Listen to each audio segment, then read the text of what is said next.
Hello and welcome to Siena Country Overview. Hi, this is Siena Halls reporting to you live from Siena News, and tonight we'll be taking about the country of South Africa. South Africa is a diverse country. It is located on the southern tip of Africa, as you can see on this map in green. It has a population of 58 million people and an area of 470 million square miles. It has one of the most developed economies in Africa. Up until 1994, it was ruled by a white minority government which enforced a separation of races with its policy called apartheid. The democratically elected leadership is trying to set right the social imbalances, but the economy has struggled. South Africans speak 11 different languages, and the country has a very diverse mix of people. Next, I'll be discussing population and migration.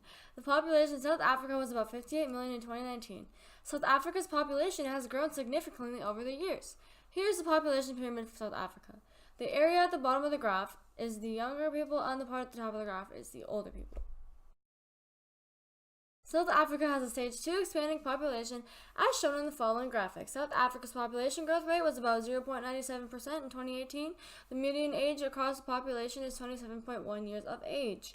Overall, the country is relatively young, but not as skewed toward youth as the rest of Africa, which is mostly in stage 1. As you can see in the graphic, the population of South Africa is concentrated in the east and on the coastal areas. This is also where the country's biggest cities and much of the wealth is concentrated. The western part of the nation is more desert-like and less populated.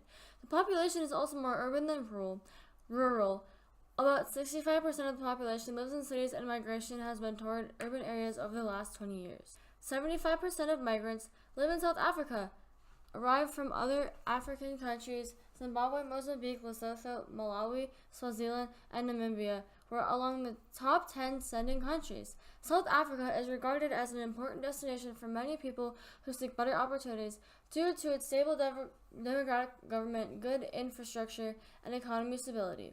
Issues like political unrest and economic instability in the African region have resulted in increased numbers of displaced persons. Next, I will discuss South Africa's political geography. Unfortunately, apartheid is one of the main things South Africa is known for. Apartheid, which means separateness, was a system of institutionalized racial segregation that existed from 1948 until the early 1990s.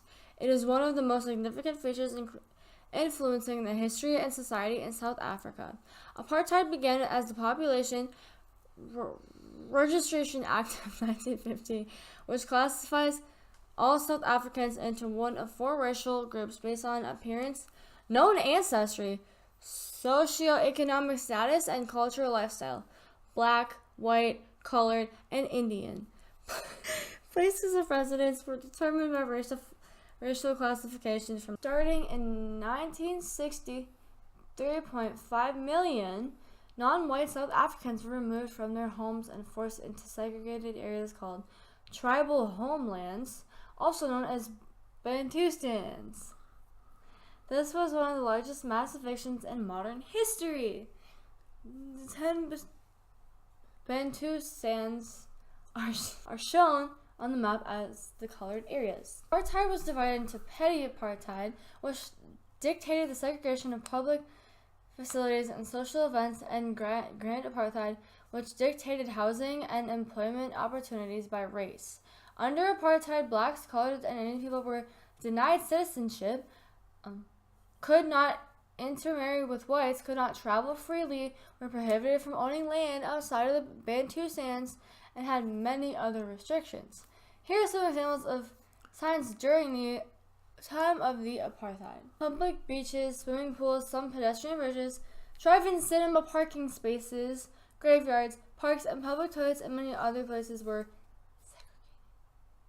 People throughout the world fought against apartheid. The United Nations frequently spoke out against it.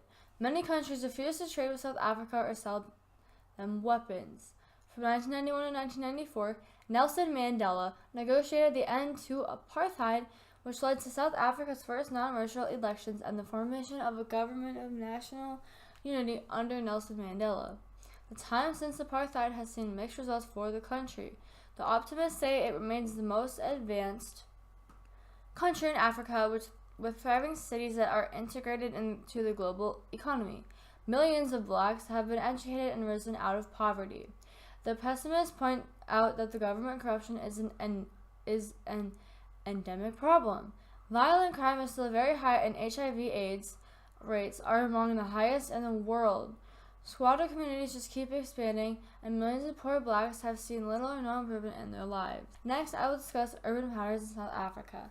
South Africa urbanized earlier than other parts of sub-Saharan Africa because of its mineral wealth. Urbanization in South Africa has been heavily shaped by apartheid, with the creation of so-called homelands.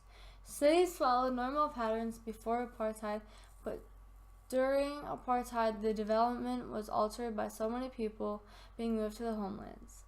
The series of city-sized maps shows a few large cities in 1951, but by 2011, many more big cities have sprung up in areas associated with the Bantu. Next, we have language, religion, and ethnicity. South Africa is known as the Rainbow Nation.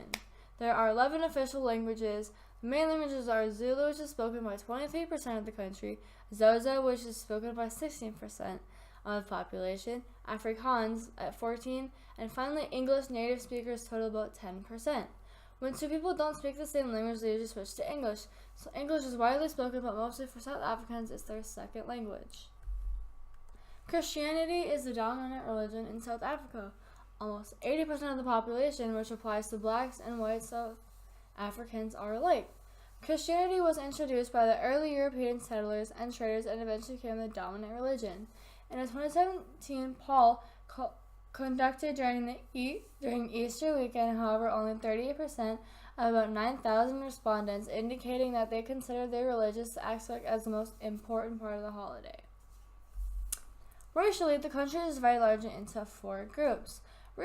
Recent census figures for these groups were Black African at 79%, White at 10%, Colored at 9%, and Indian Asian at 2%. The term colored in South Africa means people of mixed race. Next, I will discuss South Africa's development. The South African economy has been described as a developed market wrapped inside an emerging market. South Africa is one of the wealthiest in Africa with a stable functioning democracy. It is Africa's biggest economy, but also which has structural problems slowing its growth and development. The country rates of growth is held back by a number of issues. First, it has a 2-speed economy. Tourism, banking, and finance are doing well, but there is slower growth in many informal urban industries, manufacturing, and many parts of farming. Next, there is low capital investment. Many South African companies invest abroad rather than focus on the domestic economy.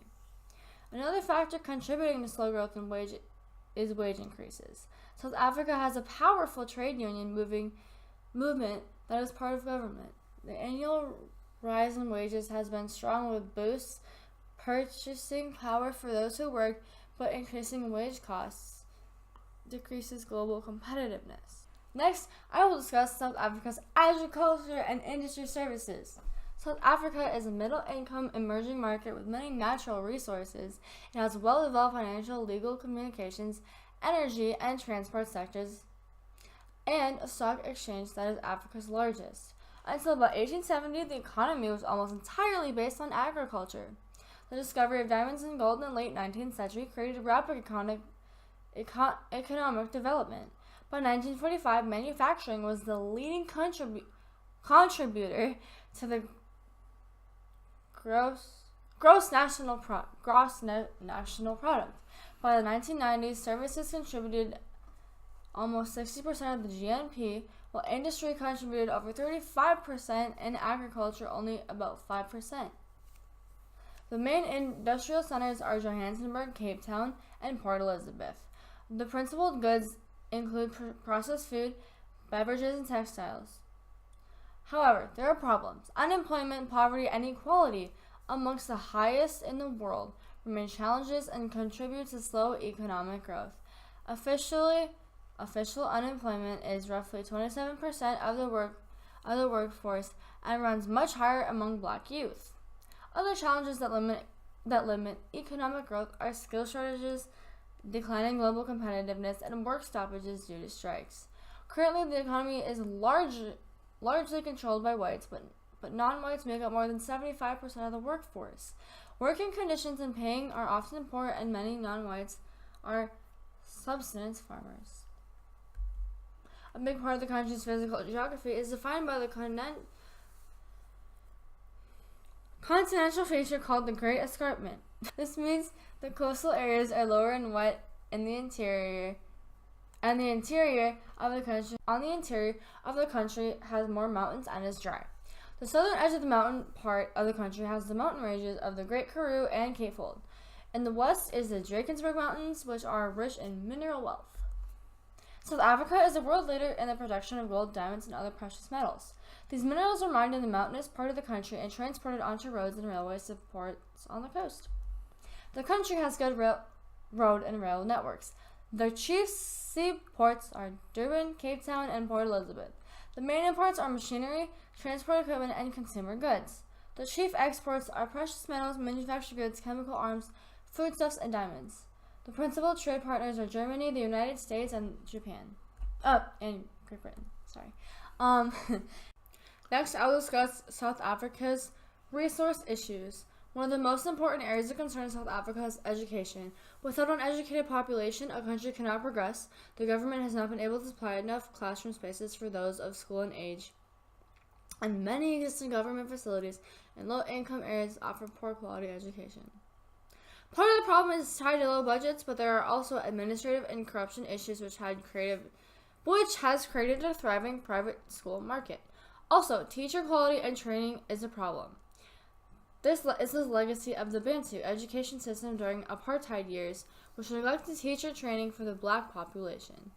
Another major challenge and opportunity for South Africa is immigration from other parts of Africa, while refugees seeking asylum from persecution or simply trying to find a way to make a living in one of Africa's richest economies.